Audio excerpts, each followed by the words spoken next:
thought it's time that we loaded another Spectrum game up, and here I'm going to be trying Claws of Despair by, let's see, who is this, who brought this out? Written by Peter Iverson and produced by Richard Paul Jones. In this adventure, your king and the people of the land depend on you to complete the quest for survival. Your object is to find the Staff of Saffron that is required to restore the land. So a text-based, maybe there's graphics. No, there definitely looks like there is some graphics. Adventure game. I've never played it before, but I feel like playing a little bit of 8-bit retro, and what better way than to load up an obscure game on the old Spectrum and yeah, and have some fun. While it's loading up the game, let's just go through the story. Having gone forward to accept his dangerous quest, you must go forth into the wilderness to tackle the forces and all those that guard the Staff of Saffron, needed for survival. The only form of protection you hold is the ancient Star of Thorgrim. Without this, the staff is untouchable. Many dangers await you going through the mountain maze, so keep good sense of the direction always and be ready for action, for the staff is well guarded by its keeper. A piece of advice: be aware of the city guards of Kowloon. The way to return home a year is with the staff that will then reassure the land, which will then become yours. Although you are the son of a noble family, have you the courage to take on such a dangerous quest? There is no turning back now. You are wearing the Staff Thorgrim to protect you. Without it, you are sure to meet a tragic end. Your king depends on you to find the Staff of Saffron. May the gods go with you. Well, I'm up for the test and the adventure. Let's load the game up and give it a bash. Just one of the strange things I've picked up there. On the actual cassette cover, it says written by Peter Iverson and produced by Richard Paul Jones. Yet on this screen, on the actual graphic, it says they're written by Ben Hall and Jonathan Wilkinson. Or Nicholson. Jonathan Nicholson. That's strange. Okay, so here we have a Quill Adventure. And yeah, at the start of it, let's see, I'm in a marketplace, so let's see, buy food. Now that I've bought something, I decide to go south. Okay.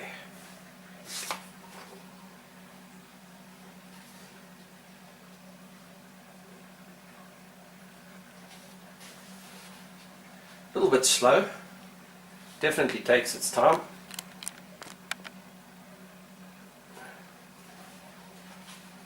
I hope it hasn't frozen. Okay. The main street is quieter here, except for an elderly woman being beaten by the savage city guards. Exits are north and south. How dare they? Let's kill them. Kill the guards. G-A-R-D-S. Thank you, says the old woman. If you're in need of drink, then take the flame. The street is now silent, save for them waiting for a child in the nearby hut. Exits are north and south. You can also see a flagon of wine. What shall I do?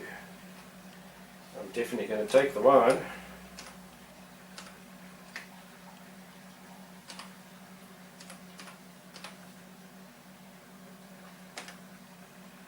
Okay, and then let's go south.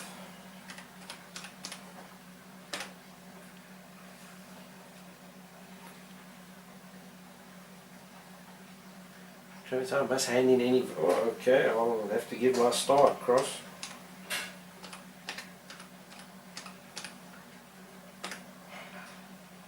Thanks, Scum, laughs one of the guards. We didn't copy.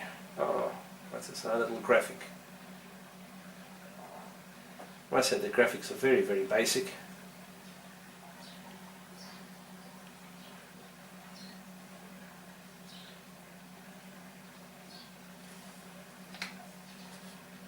Okay.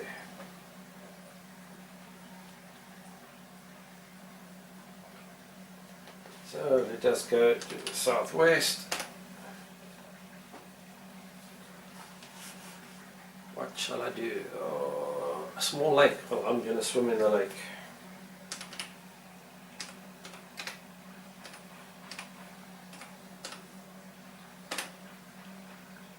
As I wade into the lake, I come across something. Oh, I didn't even read it.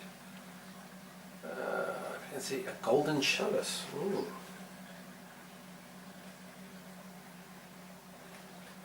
I'll definitely take that.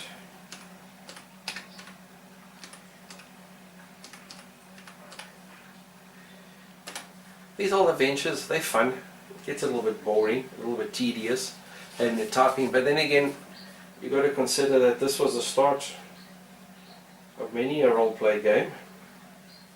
And my exits, let's go northeast. I'm now standing outside the city gates on the edge of the great desert paths lead south, southwest, southeast. Let's go southeast. Here's a few withered plants cling to a miserable existence on the rocky bed. Wait, I'm going to go south.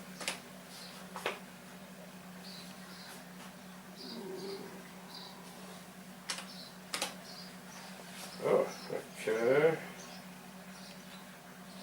I'm standing in the cool shade of the Desert Rat Inn.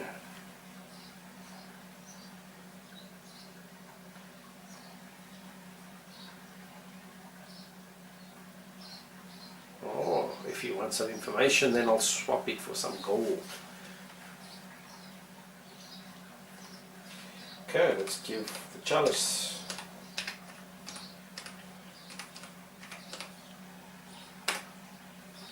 I think people look surprised when I handle the chalices.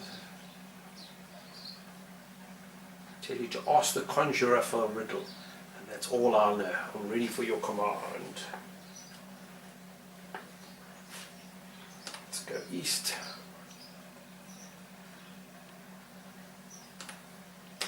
East of there.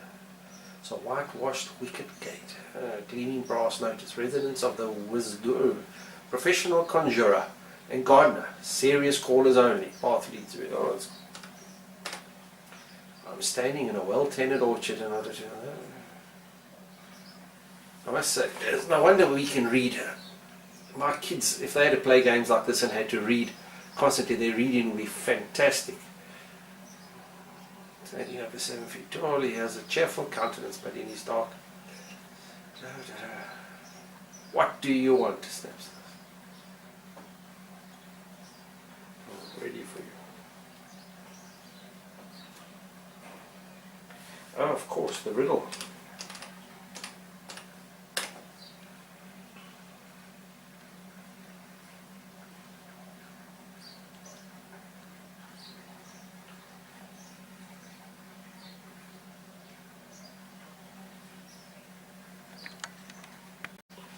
Oh, and as you can see, one little mistake.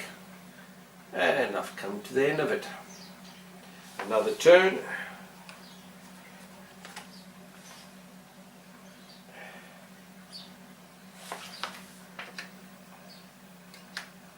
And so we start again.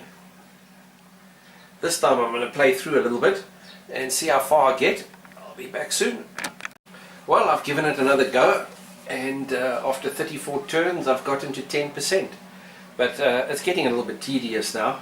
I've had to get a bit of help off the net as well, because some of these puzzles are diabolically hard and a lot of it is just guesswork. So having got a little bit of hints and tips off the net, I managed to get this far, but I don't know if I'm going to try again. Still, I suppose for its age, it's not a bad Quill game. So on the Big G gameometer, I'm going to probably give it a 3 out of 10. Graphics are very, very basic, like most Quill games, and the puzzles are rather tedious and some guesswork, and there's absolutely one mistake and you're dead. So replayability is not good. I can't see somebody spending hours upon hours, but I suppose they did back in the day to finish these games, and even with the hint sheet I'm battling to get through. So yeah, it's still a lot of fun, and yeah, cheers guys.